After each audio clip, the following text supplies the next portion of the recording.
Club বিশ্বকাপের প্রথম ম্যাচটা ইন্টার মায়ামির হয়ে রাঙাতে পারেনি লিওনেল মেসি। তার দল ইন্টার মায়ামি ড্র করেছে মিশরের ক্লাব আল আহলির বিপক্ষে। গোলশূন্য ড্র এর মধ্য দিয়ে শুরু হয়েছে নতুন ফরম্যাটের ফিফা ক্লাব বিশ্বকাপ 2025 আসর। এই ম্যাচে মেসির ম্যাজিক্যাল ফুটবল উপভোগ করেছে ভক্তরা। অন্তত 5টা গোলের সুযোগ করেছেন আর্জেন্টাইন মহাতারকা লিওনেল মেসি, তবে সেগুলো পরিণত হয়নি গোলে। তার ফলে জয়টা কল্পনায় থাকলো ইন্টার মায়ামির।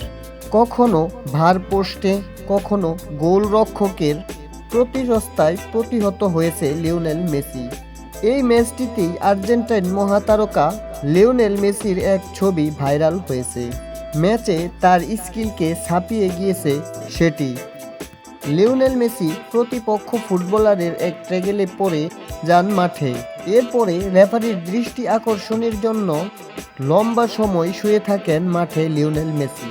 সেই ঘটনায় আল আহলির ফুটবলারকে কোনো কার্ড দেখায়নি রেফারি। লিওনেল মেসি পরে উঠে দাঁড়ান। বোঝা গেল আর্জেন্টাইন মহাতারকা প্রতিপক্ষের সেই ফুটবলারকে কার্ড পাওয়ানোর জন্যই এই অভিনয়টি করেছে। প্রতিপক্ষ ফুটবলারকে কার্ড পাওয়ানোর জন্য পাশাপাশি রেফারিকে দ্বিধাদ্বন্দ্বে ফেলতে এমনটা করেছিলেন আর্জেন্টাইন মহাতারকা লিওনেল মেসি। মেসির কৌশল বুঝে পরে রেফারি আল আহলির প্লেয়ারকে কোনো কার্ড দেখাননি এবং কোনো ব্যবস্থাও নেননি। আর্জেন্টাইন মহাতারকা পরে উঠে দাঁড়িয়েছেন সেই সময়।